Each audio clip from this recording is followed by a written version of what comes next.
Acte 2. Occupation étrangère et déstructuration sociétale. Vers la fin du XIXe siècle, arrivent les puissances étrangères, allemandes, belges, l'Église catholique et d'autres explorateurs. Et que font-ils dans ce Burundi uni, pacifique, solidaire et traditionnel?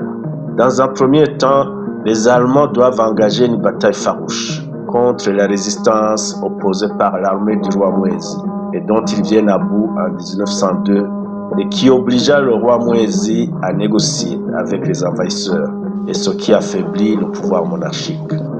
Dans un deuxième temps, toute cette armature monarchique, les institutions, les valeurs et les symboles furent sapés, déstructurés et certains supprimés parce que considérés comme païens et non conformes aux objectifs de ces puissances. C'est d'ailleurs dans ce contexte qu'Aimé Césaire, dans son discours sur la colonisation en 1950, stigmatisa la chosification de la colonisation.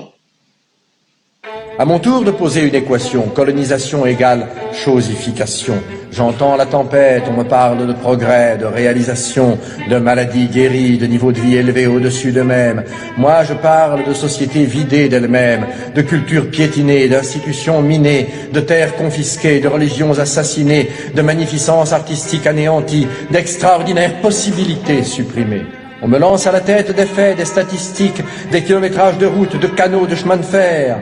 Je parle de millions d'hommes arrachés à leur Dieu, à leur terre, à leurs habitudes, à leur vie, à la danse, à la sagesse. Je parle de millions d'hommes à qui l'on a inculqué savamment la peur, le complexe d'infériorité, le tremblement, l'agenouillement, le désespoir, le larbinisme.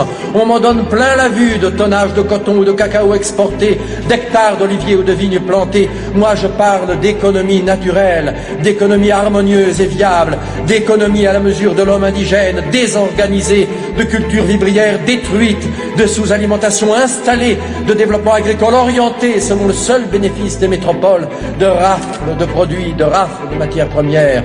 On me targue d'abus supprimés. Moi aussi je parle d'abus, mais pour dire qu'aux anciens, très réels, on en a superposé d'autres, très détestables. On me parle de tyrans locaux mis à la raison, mais je constate qu'en général ils font très bon ménage avec les nouveaux, et que de ceux-ci aux anciens et vice-versa, il s'est établi au détriment des peuples un circuit de bons services et de complicité. On me parle de civilisation, je parle de prolétarisation et de mystification. Pour ma part, je fais l'apologie systématique des civilisations para-européennes. Chaque jour qui passe, chaque déni de justice, chaque matraquage policier, chaque réclamation ouvrière noyée dans le sang, chaque scandale étouffé, chaque expédition punitive, chaque quart de CRS, chaque policier, chaque milicien nous fait sentir le prix de nos vieilles sociétés. C'étaient des sociétés communautaires, jamais de tous pour quelques-uns.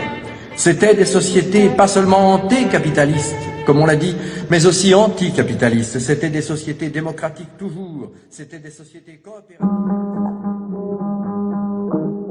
En plus de cette chosification de la colonisation, il a fallu appliquer la politique de diviser pour régner. Seul moyen de venir à bout de son peuple, combien uni et solidaire. À cet effet, ces puissances ont d'abord divisé les clans de la monarchie entre les Batare et les Bezi. Ensuite, elles ont créé 3 ethnies, les Tutsis, les Hutus et les Twa, en leur donnant des spécificités physiques, psychologiques et comportementales. Dans un 4e temps, elles ont choisi les Tutsis pour envoyer leurs enfants dans les meilleures écoles au Burundi et au Rwanda, afin qu'ils deviennent des serviteurs de l'administration coloniale, tandis que ceux des Hutus furent envoyés dans des écoles missionnaires pour apprendre le catéchisme et servir de messagers pour christianiser ces autochtones. La tutelle vida l'administration territoriale de tous les chefs Hutus pour garder les Ganois et quelques Tutsis. C'étaient les réformes de 1933 et 1959. La majorité des postes de chefs de chefferie furent occupés par les Ganois et quelques Tutsis se voient confier des postes, tandis que les Hutus en étaient exclus. Enfin, en 6e temps, lorsque les velléités d'autonomie et d'indépendance nationale ont commencé à germer, et que la tutelle n'avait plus confiance dans les Tutsis, elle a joué sur la corde ethnique pour faire croire aux Hutus que les Tutsis les dominaient et les écartaient de l'exercice du pouvoir. La tutelle belge va par conséquent tout faire pour abolir la monarchie et instaurer un pouvoir Hutu, d'abord au Rwanda avec succès, puis progressivement au Burundi.